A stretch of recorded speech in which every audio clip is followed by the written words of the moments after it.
पहला सवाल, पहला मैं किसानों के नाल जुड़िया होया, एक एक करके मैं सारे पॉइंट्स देते आऊंगा। पहला किसानों के नाल विरोधी कह रहे ने, किसान जथेबंदियां कह रही ने कि जदों किसान अंदोलन की समाप्ति हुई उन्हां दे विच जिहड़ियां गल्लां या वादे होए हुण सरकार उस तो पिछे हट रही है।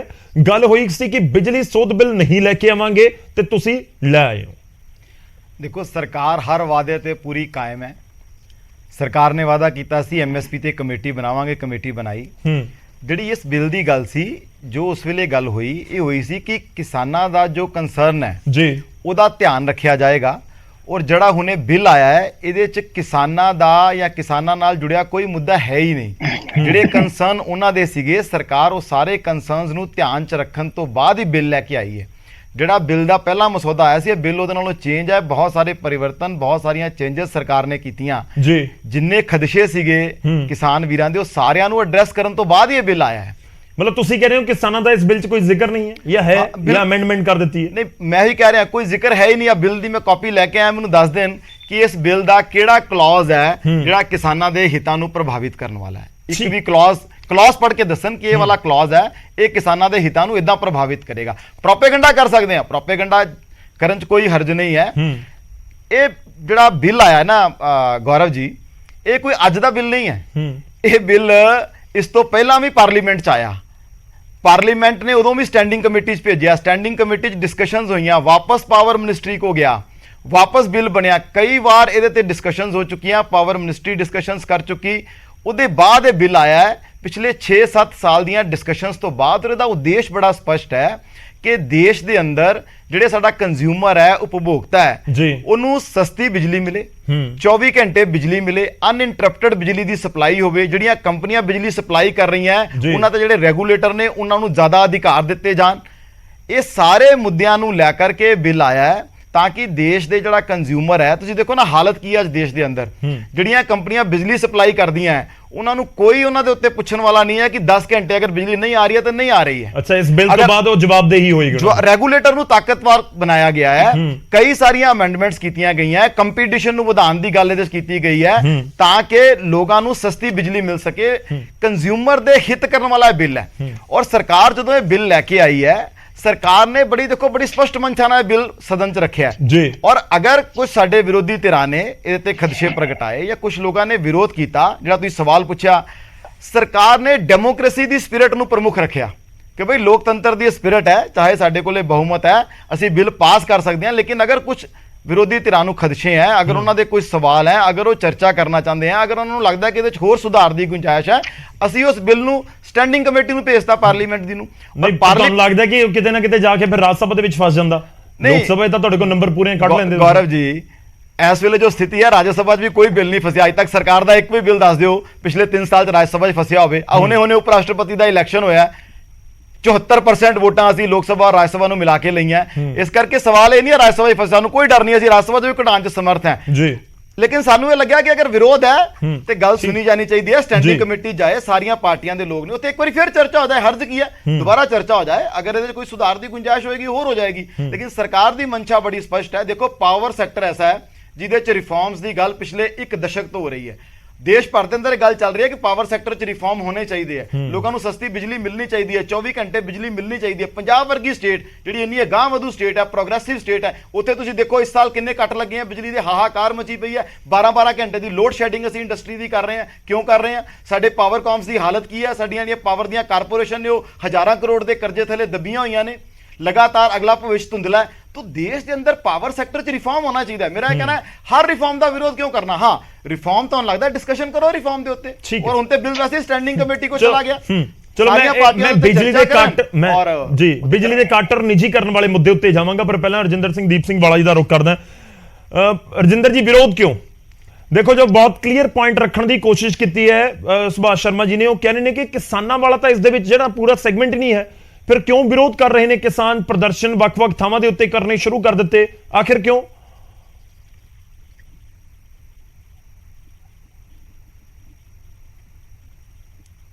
तुहाडी आवाज साडे तक नहीं पहुंच रही, शायद तुसीं म्यूट किया होया।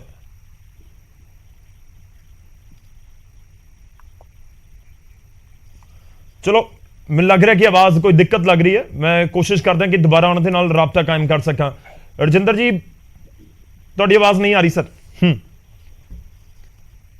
ਠੀਕ ਹੈ, ਮੈਂ ਤੁਹਾਡੇ ਕੋਲ ਵਾਪਸ ਆਉਣਾ ਤੁਹਾਡੇ ਨਾਲ ਦੁਬਾਰਾ ਮੈਂ ਗੱਲਬਾਤ ਕਰੂੰਗਾ, ਤੁਸੀਂ ਆਪਣਾ ਪੱਖ ਰੱਖਿਓ। ਮੈਂ ਆਰਪੀਐਸ ਮਲਹੋਤਰਾ ਜੀ ਦਾ ਰੁਖ ਕਰਦਾ ਹਾਂ, ਆਮ ਆਦਮੀ ਪਾਰਟੀ ਨੂੰ ਅੱਜ ਰਿਪਰੈਜ਼ੈਂਟ ਕਰ ਰਹੇ ਨੇ। ਮਲਹੋਤਰਾ ਸਾਹਿਬ, ਵਿਰੋਧ ਕਿਉਂ? ਮੈਂ ਜੋ ਸਟਾਰਟਿੰਗ ਦੇ ਵਿੱਚ ਕਿਹਾ ਸੀ ਕਿ ਜਦੋਂ ਤੁਸੀਂ ਕੋਈ ਕਦਮ ਚੁੱਕਦੇ ਹੋ ਤਾਂ ਪੰਜਾਬ ਦੇ ਵਿੱਚ ਤੁਹਾਡੀਆਂ ਵਿਰੋਧੀ ਪਾਰਟੀਆਂ ਸਵਾਲ ਚੁੱਕਦੀਆਂ ਨੇ, ਤੁਹਾਡਾ ਵਿਰੋਧ ਕਰਦੀਆਂ ਨੇ। ਸੈਂਟਰ ਦੇ ਵਿੱਚ ਜਿਨ੍ਹਾਂ ਦੀ ਸਰਕਾਰ ਹੈ, ਜੇ ਉਹ ਕੋਈ ਕਦਮ ਚੁੱਕਦੇ ਨੇ ਤਾਂ ਫਿਰ ਸਾਰੇ ਵਿਰੋਧ ਉਹਨਾਂ ਦੇ ਵਿੱਚ ਤੁਸੀਂ ਵੀ ਉਹ ਵਿਰੋਧ ਕਰਦੇ ਹੋ। ਇਹ ਇੱਕ ਵਿਰੋਧ ਵਾਲਾ ਕਲਚਰ ਤਾਂ ਨਹੀਂ ਸ਼ੁਰੂ ਹੋ ਗਿਆ ਕਿ ਗਵਰਨਮੈਂਟ ਕਿਸੇ ਦੀ ਵੀ ਹੋਵੇ ਬਸ ਵਿਰੋਧ ਕਰਨਾ ਹੈ, ਆਪੋਜੀਸ਼ਨ 'ਚ ਕੋਈ ਵੀ ਹੋਵੇ ਵਿਰੋਧ ਕਰਨਾ ਹੈ? ਗੌਰਵ ਜੀ, ਮੇਰੇ ਖਿਆਲ ਨਾਲ ਸਭ ਨੂੰ ਯਾਦ ਹੋਏਗਾ ਕਿ ਅੱਜ ਤੋਂ ਕੁਝ ਸਦੀਆਂ ਪਹਿਲਾਂ ਇੰਗਲੈਂਡ ਦੇ ਵਿੱਚ ਇੱਕ ਰੋਬਿਨ ਹੁੱਡ ਨਾਮ ਦਾ ਬੰਦਾ ਹੋਇਆ ਸੀਗਾ, ਜਿਹੜਾ ਅਮੀਰਾਂ ਨੂੰ ਲੁੱਟ ਕੇ ਗਰੀਬਾਂ ਵਿੱਚ ਪੈਸੇ ਵੰਡ ਦਿੰਦਾ ਹੁੰਦਾ ਸੀ। ਅੱਜ ਕੱਲ੍ਹ ਸਾਡੇ ਦੇਸ਼ ਵਿੱਚ ਇੱਕ ਮੋਤਨ ਹੁੱਡ ਚੱਲ ਰਿਹਾ, ਪਰ ਇਸ ਦਾ ਤਰੀਕਾ ਬਿਲਕੁਲ ਉਲਟਾ ਹੈ। ਇਹ ਗਰੀਬਾਂ ਤੋਂ, ਆਮ ਲੋਕਾਂ ਤੋਂ ਪੈਸੇ ਲੁੱਟ ਕੇ ਅਮੀਰਾਂ 'ਚ ਵੰਡ ਦਿੰਦਾ। ਮੇਰੀ ਇਸ ਗੱਲ ਦਾ ਭਾਜਪਾ ਦੇ ਕਿਸੇ ਲੀਡਰ ਨਾਲ ਕੋਈ ਲੈਣਾ ਦੇਣਾ ਨਹੀਂ, ਮੈਂ ਤਾਂ ਵੈਸੇ ਹੀ ਸਾਰਿਆਂ ਨਾਲ ਇਹ ਗੱਲ ਸ਼ੇਅਰ ਕਰ ਰਿਹਾ ਸੀਗਾ। ਤੁਸੀਂ ਦੇਖੋ ਕਿ ਅੱਜ ਦੀ ਡੇਟ ਵਿੱਚ ਹਵਾ, ਪਾਣੀ, ਰੋਟੀ, ਕੱਪੜੇ ਤੋਂ ਬਾਅਦ ਬਿਜਲੀ ਇੱਕ ਬੇਸਿਕ ਨੈਸੈਸਿਟੀ ਬਣ ਗਈ ਹੈ। ਇਸ ਤੋਂ ਬਿਨਾਂ ਸਰਵਾਈਵ ਨਹੀਂ ਕੀਤਾ ਜਾ ਸਕਦਾ। ਔਰ ਇਸ ਚੀਜ਼ ਨੂੰ ਦੇਖਦੇ ਹੋਏ ਸਾਡੇ ਜਿਹੜੇ ਕਾਰਪੋਰੇਟ ਘਰਾਣੇ ਨੇ, ਇਸ ਮਾਰਕੀਟ, ਦੇਖੋ ਦੁਨੀਆ ਦੀ ਦੂਸਰੀ ਸਭ ਤੋਂ ਵੱਡੀ ਮਾਰਕੀਟ ਹੈਗੀ ਹੈ ਹਿੰਦੁਸਤਾਨ, ਇਸ ਦੇ ਉੱਤੇ ਕਬਜ਼ਾ ਕਰਨਾ ਚਾਹੁੰਦੇ ਨੇ। ਔਰ ਕਾਰਪੋਰੇਟ ਘਰਾਣਿਆਂ ਦੇ ਹੱਥੀ ਵਿਕੀ ਹੋਈ ਭਾਜਪਾ ਸਰਕਾਰ ਹੁਣ ਤੱਕ ਅਸੀਂ ਦੇਖਿਆ ਕਿ ਸਾਰੇ ਕੰਮ ਕਾਰਪੋਰੇਟ ਪੱਖੀ ਕਰਦੀ ਆਈ ਹੈ। ਆਮ ਲੋਕਾਂ ਨੂੰ ਸਿਰਫ ਇਹਨਾਂ ਨੇ ਮਿੱਠੀਆਂ ਗੋਲੀਆਂ ਦਿੱਤੀਆਂ ਹੈਗੀਆਂ, ਚਾਹੇ ਤੁਸੀਂ 15 ਲੱਖ ਦੀ ਗੱਲ ਕਰ ਲਓ, ਚਾਹੇ 2 ਕਰੋੜ ਨੌਕਰੀਆਂ ਦੀ ਗੱਲ ਕਰ ਲਓ, ਚਾਹੇ ਕਿਸਾਨਾਂ ਨੂੰ ਦੀ ਆਮਦਨ ਦੁਗਣੀ ਕਰਨ ਦੀ ਗੱਲ ਕਰ ਲਓ। ਇਹਨਾਂ ਨੇ ਕਿਹਾ ਕੁਛ ਹੈ, ਕੀਤਾ ਕੁਛ ਹੈ। ਸੋ ਉਸੇ ਕੜੀ ਵਿੱਚ ਇਹ ਦੇਖ ਲਓ, MSP ਦੀ ਕਮੇਟੀ ਵੀ ਲੈ ਕੇ ਆਏ, ਹੁਣ ਪਹਿਲਾਂ ਖੇਤੀ ਕਾਨੂੰਨ ਲੈ ਕੇ ਆਏ, ਸਾਰੇ ਦੇਸ਼ ਵਿੱਚ ਉਹਦਾ ਵਿਰੋਧ ਹੋਇਆ। ਫਿਰ MSP ਦੀ ਕਮੇਟੀ ਲੈ ਕੇ ਆਏ, ਸਾਰੇ ਦੇਸ਼ ਵਿੱਚ ਉਹਦਾ ਵਿਰੋਧ ਹੋਇਆ। ਹੁਣ ਇਹ ਇਲੈਕਟ੍ਰਿਸਿਟੀ ਅਮੈਂਡਮੈਂਟ ਬਿੱਲ ਲੈ ਆਏ ਹੈਗੇ। ਔਰ ਤੁਸੀਂ ਦੇਖੋ ਕਿ ਇਹ ਇਸ ਤੋਂ ਪਹਿਲਾਂ ਕਹਿੰਦੇ ਰਹੇ ਹੈ ਕਿ ਜਿਹੜੀਆਂ ਮੁਫਤ ਦੀਆਂ ਰਿਓੜੀਆਂ ਦੇਸ਼ ਵਿੱਚ ਵੰਡੀਆਂ ਜਾ ਰਹੀਆਂ, ਮੁਫਤ ਦੀਆਂ ਰਿਓੜੀਆਂ ਤੋਂ ਇਹਨਾਂ ਦਾ ਭਾਵ ਇਹ ਹੈ ਕਿ ਜਿਹੜੀਆਂ ਕੋਈ ਲੋਕ ਹਿਤੈਸ਼ੀ ਸਰਕਾਰਾਂ ਲੋਕਾਂ ਨੂੰ ਕੁਝ ਮਦਦ ਦੇ ਰਹੀਆਂ ਹੈਗੀਆਂ, ਕਿਉਂਕਿ ਲੋਕਾਂ ਦੇ ਹੀ ਟੈਕਸਾਂ ਦਾ ਪੈਸਾ ਹੈ, ਚਾਹੇ ਤੇਲ ਹੋਏ, ਸਾਬਣ ਹੋਏ, ਕੱਪੜਾ ਹੋਏ, ਜੁੱਤਾ ਹੋਏ, ਹਰੇਕ ਚੀਜ਼ ਤੁਸੀਂ ਟੈਕਸ ਦਿੰਦੇ ਹੋ। ਸਰਕਾਰ ਪਹਿਲਾਂ ਤੁਹਾਡੇ ਤੋਂ ਪੈਸੇ ਲੈ ਲੈਂਦੀ ਹੈ, ਤੇ ਜੇ ਸਰਕਾਰ ਉਸ ਵਿੱਚੋਂ ਲੋਕਾਂ ਨੂੰ ਕੁਝ ਦਿੰਦੀ ਹੈ ਤਾਂ ਮੁਫਤੀਆਂ ਰਿਓੜੀਆਂ ਕਿਵੇਂ ਹੋਈਆਂ? ਪਰ ਇਹਨਾਂ ਨੂੰ ਉਹ ਮੁਫਤੀਆਂ ਰਿਓੜੀਆਂ ਲੱਗਦੀਆਂ। ਔਰ ਇਹ ਜਿਹੜਾ ਚਾਹੂੰਗਾ ਆਪਾਂ ਪੁਆਇੰਟ ਤੇ ਰਹੀਏ ਸਰ, ਮੈਂ ਆਰਪੀਐਸ ਜੀ ਤੁਸੀਂ ਅਗਰ ਪੁਆਇੰਟ ਦੇ ਉੱਪਰ ਰਹਿ ਸਕੀਏ, ਮੈਂ ਤਾਂ ਸਿੱਧਾ ਪੁੱਛ ਰਿਹਾ ਵਿਰੋਧ ਕਿਉਂ ਹੈ? ਤੁਸੀਂ ਦੱਸੋ ਕਿ ਵਿਰੋਧ ਕਿਉਂ ਹੈ, ਕਿਉਂ ਪੰਜਾਬ ਸਰਕਾਰ ਜਾਂ ਆਮ ਆਦਮੀ ਪਾਰਟੀ ਵਿਰੋਧ ਕਰ ਰਹੀ ਹੈ? ਗੌਰਵ ਜੀ, ਸਿਰਫ ਆਮ ਆਦਮੀ ਪਾਰਟੀ ਵਿਰੋਧ ਨਹੀਂ ਕਰ ਰਹੀ ਹੈ, ਪੂਰਾ ਦੇਸ਼ ਵਿਰੋਧ ਕਰ ਰਿਹਾ ਹੈ, ਸਾਰੇ ਕਿਸਾਨ ਵਿਰੋਧ ਕਰ ਰਹੇ हैं, जनता विरोध कर रही है, सारियां पॉलिटिकल पार्टीज विरोध कर रही हैं, सिर्फ आम आदमी पार्टी विरोध नहीं कर रही। नहीं चलो बाकियों तो मैं पूछांगा ना सर, मैं तो इस करके सरकार पंजाब सरकार दा रिएक्शन पूछना चाहना है कि क्यों विरोध है, किहड़े पॉइंट ते विरोध है तुहानू? विरोध इसलिए है कि लोग विरोधी है, किसान विरोधी है। तुसी देखो कि स्टेट्स अपनी बिजली पैदा करती हैं, आप डिस्ट्रीब्यूट करती हैं, आप लोगों को सहूलत दे रही हैं, तो लोगों तो कोई स्टेट्स तो कोई सलाह नहीं लिखती, कोई कंसल्ट नहीं किया गया। चाहे कंकरेंट लिस्ट का मामला है, सरकारां तो स्टेट गवर्नमेंट तो पूछना बनता कि नहीं बनता। और इन्होंने तानाशाही रवैया अपनाते हुए वन साइडेड डिसीजन लैके कानून ले आए हैं। ठीक है, चलो मैं रिएक्शन लेना, तुहाडा पॉइंट बहुत क्लियर है। ਤੁਹਾਡਾ ਪੁਆਇੰਟ ਕਲੀਅਰ ਹੈ ਕਿ ਜਦੋਂ ਸੂਬਿਆਂ ਦੇ ਨਾਲ ਸਿੱਧਾ ਜੁੜਿਆ ਹੋਇਆ ਮਾਮਲਾ ਹੈ ਤਾਂ ਫਿਰ ਉਹਨਾਂ ਦੇ ਨਾਲ ਗੱਲ ਕਿਉਂ ਨਹੀਂ? ਸੁਭਾਸ਼ ਜੀ ਦੇਖੋ, ਮੈਂ ਮਲਹੋਤਰਾ ਸਾਹਿਬ ਦਾ ਜਵਾਬ ਦੇ ਦਿਆਂ। ਇਹ ਐਕਟ ਅਮੈਂਡਮੈਂਟ ਆਈ ਹੈ, ਕੋਈ ਨਵਾਂ ਐਕਟ ਨਹੀਂ ਆਇਆ। ਇਹ ਐਕਟ ਜਿਹੜਾ ਹੈ ਹਿੰਦੁਸਤਾਨ 'ਚ 2001 ਤੋਂ ਬਣਿਆ ਹੋਇਆ ਹੈ। ਪਿਛਲੇ 21 ਸਾਲ ਤੋਂ ਕਾਨੂੰਨ ਆਲਰੇਡੀ ਬਣਿਆ ਹੈ, ਦੇਸ਼ ਦੀ ਪਾਰਲੀਮੈਂਟ ਨੇ ਬਣਾਇਆ ਹੈ। ਅਸੀਂ ਤਾਂ ਸਿਰਫ ਉਹਦੇ ਕੁਝ ਮਦਾਂ 'ਚ ਅਮੈਂਡਮੈਂਟ ਲੈ ਕੇ ਆਏ ਹਾਂ।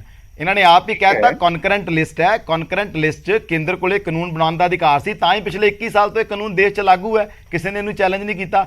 ਹੁਣ ਤਾਂ ਕੁਝ ਅਮੈਂਡਮੈਂਟਸ ਆਈਆਂ ਹੈ, ਉਹਨਾਂ ਅਮੈਂਡਮੈਂਟਸ ਨੂੰ ਲਿਆਉਣ ਦਾ ਪੂਰਾ ਕੇਂਦਰ ਦਾ ਅਧਿਕਾਰ ਹੈ, ਸਟੇਟਾਂ ਕੋਲੇ ਅਧਿਕਾਰ ਹੈ ਕਿ ਉਹਨੂੰ ਅੱਗੇ ਕਿਸ ਪ੍ਰਕਾਰ ਨਾਲ ਲਾਗੂ ਕਰਨਾ ਹੈ। ਦੇਖੋ ਇਹਨਾਂ ਨੇ ਜ਼ਿਕਰ ਕੀਤਾ, ਮੈਂ ਇਸ ਗੱਲ ਦਾ ਜਵਾਬ ਦੇ ਦਿਆਂ। ਮਲਹੋਤਰਾ ਜੀ ਨੂੰ ਪਤਾ ਨਹੀਂ, ਮੈਂ ਫਿਰ ਪਹਿਲਾਂ ਦਾ ਸਵਾਲ ਜ਼ਰੂਰ ਦੁਹਰਾਊਂਗਾ ਕਿ ਜਿਹੜੇ ਵੀ ਮੇਰੇ ਵਿਰੋਧੀ ਪਾਰਟੀ ਦੇ ਲੋਕ ਵਿਰੋਧ ਕਰ ਰਹੇ ਨੇ, ਮੈਂ ਬਿੱਲ ਲੈ ਕੇ ਆਇਆ, ਉਹ ਜ਼ਰੂਰ ਮੈਨੂੰ ਪੜ੍ਹ ਕੇ ਸੁਣਾਉਣ ਕਿ ਕਿਹੜੇ ਕਲੌਜ਼ ਦੇ ਨਾਲ ਪੰਜਾਬ ਦਾ, ਕਿਹੜੇ ਕਲੌਜ਼ ਜਿਹੜੇ ਸਟੇਕ ਹੋਲਡਰਸ ਨੇ ਨਾਲ ਗੱਲਬਾਤ ਨਹੀਂ ਹੋਣੀ ਚਾਹੀਦੀ। ਮੈਂ ਉਹੀ ਕਹਿ ਰਿਹਾ ਨਾ, ਗੱਲਬਾਤ ਮੈਂ ਤੁਹਾਨੂੰ ਪਹਿਲਾਂ ਦੱਸਿਆ 2015 'ਚ ਬਿੱਲ ਪਹਿਲੀ ਵਾਰੀ ਆਇਆ ਪਾਰਲੀਮੈਂਟ 'ਚ।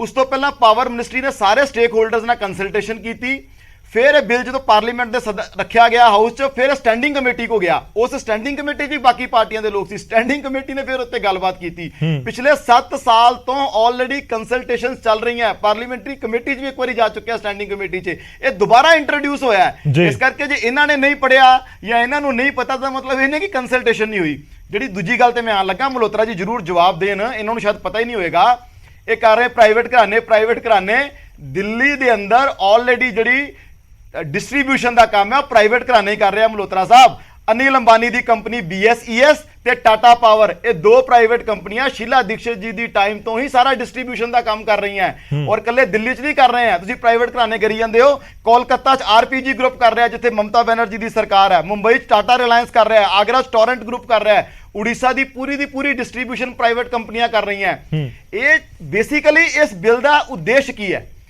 ਪ੍ਰਾਈਵੇਟ ਘਰਾਣੇ ਤੇ ਆਲਰੇਡੀ ਡਿਸਟ੍ਰੀਬਿਊਸ਼ਨ ਕਰ ਰਹੇ ਨੇ ਤੁਹਾਡੇ ਦਿੱਲੀ 'ਚ ਹੀ ਕਰ ਰਹੇ ਨੇ 8 ਸਾਲ ਤੋਂ ਤੁਹਾਡੀ ਦਿੱਲੀ 'ਚ ਸਰਕਾਰ ਹੈ ਉੱਥੇ ਪ੍ਰਾਈਵੇਟ ਡਿਸਟ੍ਰੀਬਿਊਸ਼ਨ ਹੁੰਦੀ ਕਿਉਂ ਨਹੀਂ ਬੰਦ ਕੀਤਾ ਟਾਟਾ ਪਾਵਰ BSS ਨੂੰ ਹਟਾਓ ਉੱਥੇ ਸਟੇਟ ਓਨਡ ਕੰਪਨੀ ਲੈ ਕੇ ਆਓ ਡਿਸਟ੍ਰੀਬਿਊਸ਼ਨ ਲਈ ਕਿ ਤੁਹਾਨੂੰ ਪਤਾ ਨਹੀਂ ਇਸ ਕਰਕੇ ਤੁਸੀਂ ਬੋਲੋਗੇ ਨਹੀਂ ਅਸਲੀ ਮੁੱਦਾ ਕੀ ਹੈ ਇਸ ਬਿੱਲ ਦੇ ਮਾਧਿਅਮ ਨਾਲ ਇਹ ਗੱਲ ਆਈ ਹੈ ਕਿ ਪ੍ਰਾਈਵੇਟ ਘਰਾਣੇ ਤੇ ਆਲਰੇਡੀ ਕਰ ਰਹੇ ਆ ਜੀ ਹੁਣ ਕੀ ਸੀ ਕਿ ਕੋਈ ਇੱਕ ਏਰੀਆ ਕਿਸੇ ਪ੍ਰਾਈਵੇਟ ਕਾਰਪੋਰੇਸ਼ਨ ਕੋਲ ਆ ਮੰਨ ਲੈ ਡਿਸਟ੍ਰੀਬਿਊਸ਼ਨ ਲਈ ਦਿੱਲੀ ਦਾ ਉਦਾਹਰਨ ਲੈ ਲਈਏ ਦਿੱਲੀ 'ਚ 2 ਕੰਪਨੀਆਂ ਡਿਸਟ੍ਰੀਬਿਊਟ ਕਰ ਰਹੀਆਂ ਉਹਨਾਂ ਨੂੰ ਏਰੀਆ ਵੰਡਿਆ ਇਹ ਬਿੱਲ ਇਸ ਗੱਲ ਦਾ ਪ੍ਰੋਵੀਜ਼ਨ ਬਣਾਉਂਦਾ ਹੈ ਕਿ ਉੱਥੇ ਹੁਣ ਦੂਜੀ ਕੰਪਨੀ ਵੀ ਆ ਸਕਦੀ ਆ ताकि कंपटीशन हो नहीं कि टाटा पावर एक एरिया चला के बैठी और जो मर्जी करी जाए अगर दूसरी कंपनी आएगी कंपटीशन होएगा ग्राहक ਨੂੰ ਨਹੀਂ ਪਸੰਦ ਹੋਏਗੀ टाटा पावर ਦੀ ਅੱਛਾ ਮੈਂ ਸੌਖੇ ਸ਼ਬਦਾਂ ਚ ਸਮਝਾਂ ਕਿ ਜਿਵੇਂ ਮੈਂ ਮੋਬਾਈਲ ਦਾ ਮੋਬਾਈਲ ਦਾ ਜੇ ਕਨੈਕਸ਼ਨ ਲੈ ਰਿਹਾ ਤੁਸੀਂ ਇਹ ਕਹਿ ਰਹੇ ਹੋ ਕਿ ਜੇ ਮੈਨੂੰ 에ਅਰਟੈਲ ਦਾ ਪਸੰਦ ਹੈ ਮੈਂ ਉਹ ਲਵਾਂ ਜੇ ਮੈਨੂੰ ਜੀਓ ਪਸੰਦ ਹੈ ਮੈਂ ਉਹ ਲਵਾਂ ਉਹਦੇ ਨਾਲ ਕੰਪੀਟੀਸ਼ਨ ਵਧੇਗਾ ਪ੍ਰਾਈਸ ਘਟਣਗੇ ਐਫੀਸ਼ੀਐਂਸੀ ਵਧੇਗੀ ਪ੍ਰਾਈਵੇਟ ਘਰਾਣੇ ਤਾਂ ਆਲਰੇਡੀ ਹੈ ਦਿੱਲੀ 'ਚ ਬੈਠੇ ਹੈ ਠੀਕ ਹੈ ਮੈਂ ਰਿਐਕਸ਼ਨ ਲੈਣਾ ਸਰ ਛੋਟਾ ਮੈਂ ਬਾਕੀ ਮਹਿਮਾਨਾਂ ਨੂੰ ਵੀ ਐਡ ਕਰਨਾ RPS ਜੀ ਛੋਟਾ ਜਿਹਾ ਰਿਐਕਸ਼ਨ ਰੱਖਿਓ ਸਰ ਪਲੀਜ਼ ਹਾਂ ਇਹ ਕਹਿੰਦੇ ਪ੍ਰਾਈਸ ਘਟੇਗਾ ਇੱਕ ਉਹ ਜੀਓ ਨਾਂ ਦੀ ਕੰਪਨੀ ਵੀ ਆਈ ਸੀ ਜਿਸਨੇ ਪਹਿਲਾਂ ਪ੍ਰਾਈਸ ਘਟਾਤੇ ਸੀ ਤੇ ਉਸ ਤੋਂ ਬਾਅਦ ਹੱਲੇ ਵੀ ਹਿੰਦੁਸਤਾਨ ਸਭ ਤੋਂ ਸਸਤਾ ਇੰਟਰਨੈਟ ਮਿਲ ਰਿਹਾ ਕੰਪੀਟੀਸ਼ਨ ਦੇ ਕਰਕੇ ਹੱਲੇ ਵੀ ਹਿੰਦੁਸਤਾਨ ਦੁਨੀਆ ਸਭ ਤੋਂ ਸਸਤਾ ਇੰਟਰਨੈਟ ਦੇ ਰਿਹਾ ਜਿਹੜੀ ਫੀਲਡ ਵਿੱਚ ਸਭ ਤੋਂ ਸਸਤਾ 4G enter please let me speak now ਜਿਹੜੀ ਫੀਲਡ ਵਿੱਚ ਉਹ ਐਂਟਰ ਕਰਦੇ ਆ ਪਹਿਲਾਂ ਉਹ ਰੇਟ ਘਟਾ ਜਾਂਦੇ ਨੇ और उस तो बाद रेट पूरी तरह चक देंदे हैगे हैं ऑलरेडी एंटर्ड ने सर वही तो कह रहे हैं हुन मोनोपोली है please already let me finish Delhi च टाटा ऑलरेडी एंटर्ड है अनिल अंबानी ऑलरेडी बेच रहा है लेट मी फिनिश ਜਿਹੜੀਆਂ ਤੁਸੀਂ ਪ੍ਰਾਈਵੇਟ ਕੰਪਨੀਆਂ ਦੀ ਗੱਲ ਕਰ ਰਹੇ ਹੋ ਸਰ ਉਹ ਬਹੁਤ ਮਾਮੂਲੀ ਨੇ ਬਹੁਤ ਥੋੜੀ ਪੂਰੀ ਦਿੱਲੀ ਦੀ ਡਿਸਟ੍ਰੀਬਿਊਸ਼ਨ ਦੋ ਹੀ ਕੰਪਨੀਆਂ ਕੋਲੇ ਹੈ ਤੁਹਾਨੂੰ ਪਤਾ ਹੀ ਨਹੀਂ ਫਿਰ ਪੂਰੀ ਦਿੱਲੀ ਦੀ ਡਿਸਟ੍ਰੀਬਿਊਸ਼ਨ ਦੋ ਪ੍ਰਾਈਵੇਟ ਕੰਪਨੀਆਂ ਕਰ ਰਹੀਆਂ ਦਿੱਲੀ ਸਰਕਾਰ ਡਿਸਟ੍ਰੀਬਿਊਸ਼ਨ 'ਚ ਨਹੀਂ ਹੈ ਦਿੱਲੀ ਸਰਕਾਰ ਦੀ ਕੰਪਨੀ ਡਿਸਟ੍ਰੀਬਿਊਸ਼ਨ ਨਹੀਂ ਕਰ ਰਹੀ ਤੁਸੀਂ ਦੋ ਕੰਪਨੀਆਂ ਨੂੰ ਦੇ ਕੇ ਰੱਖਣਾ ਚਾਹੁੰਦੇ ਹੋ ਅਸੀਂ ਚਾਹੁੰਦੇ ਹਾਂ 5 ਹੋਰ ਆਣ 10 ਹੋਰ ਆਣ ਤਾਂ ਕਿ ਕੰਪੀਟੀਸ਼ਨ ਵਧੇ ਚਲੋ ਇਹਦੀ ਮੋਨੋਪੋਲੀ ਬਣਾ ਕੇ ਰੱਖਣਾ ਚਾਹੁੰਦੇ ਹੋ ਆਪਾਂ ਜਵਾਬ ਲੈ ਕੰਪੀਟੀਸ਼ਨ ਬਣਾ ਕੇ ਰੱਖਣਾ ਚਾਹੁੰਦੇ RPS ਜੀ ਤੁਸੀਂ ਮੋਨੋਪੋਲੀ ਬਣਾ ਕੇ ਰੱਖਣਾ ਨਹੀਂ RPS ਜੀ ਸੁਣਨ ਨੂੰ ਤਾਂ ਠੀਕ ਲੱਗ ਰਿਹਾ ਨਾ ਕਿ ਜਦੋਂ ਮੈਨੂੰ ਜਿੱਥੋਂ ਸਸਤੀ ਮਿਲ ਰਹੀ ਹੋਏਗੀ ਬਿਜਲੀ ਮੈਂ ਉੱਥੋਂ ਲੈ ਲਵਾਂਗਾ ਇਹ ਸੁਣਨ ਨੂੰ ਠੀਕ ਲੱਗ ਰਿਹਾ BSS ਨੂੰ ਹਟਾ ਦਿਓ ਤੁਸੀਂ ਦਿੱਲੀ ਦੀ ਸਟੇਟ ਕੰਪਨੀ ਬਣਾਓ ਫਿਰ ਜੇ ਤੁਹਾਨੂੰ ਪ੍ਰਾਈਵੇਟ ਲੇਕਿਨ ਦੇਸ਼ ਵਿੱਚ ਤੁਸੀਂ ਦੋ ਕੰਪਨੀਆਂ ਨੂੰ ਦੇ ਕੇ ਰੱਖਣਾ ਚਾਹੁੰਦੇ ਹੋ ਅਸੀਂ 10 ਹੋਰ ਲੈ ਕੇ ਚਲੋ ਇੱਕ ਵਾਰੀ ਉਹਨਾਂ ਨੂੰ ਕੰਪਲੀਟ ਕਰ ਲੈਣ ਦਿਓ RPS ਹੀ ਕੰਪਲੀਟ ਕਰ ਲਓ ਤੁਸੀਂ ਮੈਜੋਰਟੀ ਕੰਪਨੀਆਂ ਜਿਹੜੀਆਂ ਦੇਸ਼ ਦੇ ਵਿੱਚ ਮੈਜੋਰਟੀ ਕੰਪਨੀਆਂ ਜਿਹੜੀਆਂ ਉਹ ਸਰਕਾਰੀ ਹੈਗੀਆਂ ਜਿਹੜੀਆਂ ਡਿਸਟ੍ਰੀਬਿਊਟ ਕਰ ਰਹੀਆਂ ਔਰ ਜਿਹੜਾ ਖਤਰਨਾਕ ਤੁਹਾਡੀ ਸਰਕਾਰ ਤੇ ਦਿੱਲੀ 'ਚ ਹੈ ਤੁਸੀਂ ਬਾਕੀ ਗੱਲ ਕਿਉਂ ਕਰ ਰਹੇ ਹੋ ਇੱਕ ਮਿੰਟ ਪਲੀਜ਼ ਆਪ ਫਿਲਹਾਲ ਤਾਂ ਦਿੱਲੀ 'ਚ ਕੀ ਕਰ ਰਹੇ ਹੋ ਤੁਸੀਂ ਪੜ੍ਹੇ ਲਿਖੇ ਬੰਦੇ ਹੋ ਤੁਹਾਡੀ ਆਵਾਜ਼ ਨਹੀਂ ਉਹਦੇ ਲੈ ਕੇ ਆਏ ਹੈਗੇ RPS ਜੀ ਕਲੀਅਰ ਨਹੀਂ ਆ ਰਹੀ ਆਵਾਜ਼ ਤੁਹਾਨੂੰ ਥੋੜਾ ਜਿਹਾ ਸਲੋ ਬੋਲਣਾ ਹੋਏਗਾ ਤਾਂ ਕਿ ਲੋਕਾਂ ਤੱਕ ਗੱਲ ਪਹੁੰਚ ਸਕੇ ਇਹਨਾਂ ਨੂੰ ਚੁੱਪ ਕਰਾਓ ਨਾ ਪੜ੍ਹੇ ਲਿਖੇ ਬੰਦੇ ਇਸ ਤਰ੍ਹਾਂ ਡਿਬੇਟ ਕਰਨ ਠੀਕ ਹੈ ਤੁਸੀਂ ਆਪਣੀ ਗੱਲ ਕੰਪਲੀਟ ਕਰ ਲਓ ਸਰ ਹਾਂ ਜਿਹੜੇ ਖਤਰਨਾਕ ਕਲੌਜ਼ਸ ਇਹ ਲੈ ਕੇ ਆਏ ਹੈਗੇ ਆ ਇੱਕ ਤਾਂ ਇਹ ਫੈਸਿਲਿਟੇਟ ਕਰ ਰਹੇ ਆ ਪ੍ਰਾਈਵੇਟ ਪਲੇਅਰਸ ਦੀ ਐਂਟਰੀ ਨੂੰ ਦੂਸਰਾ ਜਿਹੜਾ ਆਟੋਮੈਟਿਕ ਗ੍ਰਾਂਟ ਆਫ ਲਾਇਸੈਂਸ ਕਿੰਨਾ ਖਤਰਨਾਕ ਇਹ ਕਲੌਜ਼ ਹੈਗਾ ਆਟੋਮੈਟਿਕ ਗ੍ਰਾਂਟ ਹੋ ਜਾਏਗਾ ਜੀ ਜੇ ਥੋੜਾ ਜਿਹਾ ਵੀ ਲੇਟ ਹੋ ਗਿਆ ਨਾ ਤਾਂ ਸਰਕਾਰ ਤੋਂ ਪੁੱਛਣਾ ਨਹੀਂ ਆਟੋਮੈਟਿਕ ਗ੍ਰਾਂਟ ਹੋ ਜਾਏਗਾ ਫਿਰ ਜਿਹੜਾ ਮਿਨੀਮਮ ਟੈਰਿਫ ਜਿਹੜਾ ਉਹ ਫਿਕਸ ਹੋ ਜਾਏਗਾ ਜਿਸ ਤਰ੍ਹਾਂ ਆਮ ਆਦਮੀ ਪਾਰਟੀ ਸਰਕਾਰ ਮੁਫਤ ਬਿਜਲੀ ਦੇ ਰਹੀ ਹੈ ਲੋਕਾਂ ਨੂੰ ਕਿਸਾਨਾਂ ਨੂੰ ਉਸ ਤੇ ਉਹ ਨਹੀਂ ਦੇ ਸਕਣਗੇ ਕਿਸਾਨਾਂ ਦਾ ਤੇ ਆਮ ਲੋਕਾਂ ਦਾ ਨੁਕਸਾਨ ਹੋਏਗਾ ਔਰ ਖਾਸ ਦੇ ਰਹੇ ਹੋ ਤੁਸੀਂ ਟੈਰਿਫ ਨਹੀਂ ਘਟਾ ਰਹੇ you are giving subsidy don't misguide the people you are not reducing the tariff you are giving subsidy only tariff ਉਨਾ ਹੀ ਹੈ ਪੈਸੇ ਸਰਕਾਰ ਦੇ ਰਹੀ ਹੈ ਮੇਰੇ ਟੈਕਸ ਪੇਅਰ ਦੇ ਪੈਸੇ ਤੋਂ ਕੰਪਨੀਆਂ ਨੂੰ ਦੇ ਰਹੇ ਹੋ ਕੰਪਨੀਆਂ ਦਾ ਰੇਟ ਨਹੀਂ ਘਟਾ ਰਹੇ ਕੰਪਨੀਆਂ ਨੂੰ ਉਨੇ ਹੀ ਪੈਸੇ ਦੇ ਰਹੇ ਹੋ ਤੁਸੀਂ ਫਿਕਸ ਕਰਨਾ ਚਾਹੁੰਦੇ ਹੋ ਟੈਕਸ ਪੇਅਰ ਦਾ ਪੈਸਾ ਕੰਪਨੀਆਂ ਨੂੰ ਉਨੇ ਹੀ ਦੇ ਰਹੇ ਹੋ ਚਲੋ ਮੈਂ ਇੱਕ ਪੁਆਇੰਟ ਠੀਕ ਹੈ RPS ਜੀ ਥੋੜਾ ਜਿਹਾ ਹੋਲਡ ਕਰਿਓ RPS ਜੀ ਔਰ ਸ਼ਰਮਾ ਜੀ ਤੁਸੀਂ ਥੋੜਾ ਜਿਹਾ ਮੈਂ ਸਰ ਤੁਹਾਡੇ ਕੋਲ ਆਣਾ ਸਰ ਇੱਕ ਮਿੰਟ ਦੀ ਗੱਲ ਕਰ ਰਹੇ ਹੋ ਜੀ RPS ਜੀ ਮੈਨੂੰ ਥੋੜਾ ਜਿਹਾ ਟਾਈਮ ਦਿਓ ਇੱਕ ਵਾਰੀ ਮੈਂ ਸਾਰੇ ਮਹਿਮਾਨਾਂ ਨੂੰ ਐਡ ਕਰ ਲਾਂ ਬਹੁਤ ਦੇਰ ਦੇ ਇੰਤਜ਼ਾਰ ਕਰ ਰਹੇ ਨੇ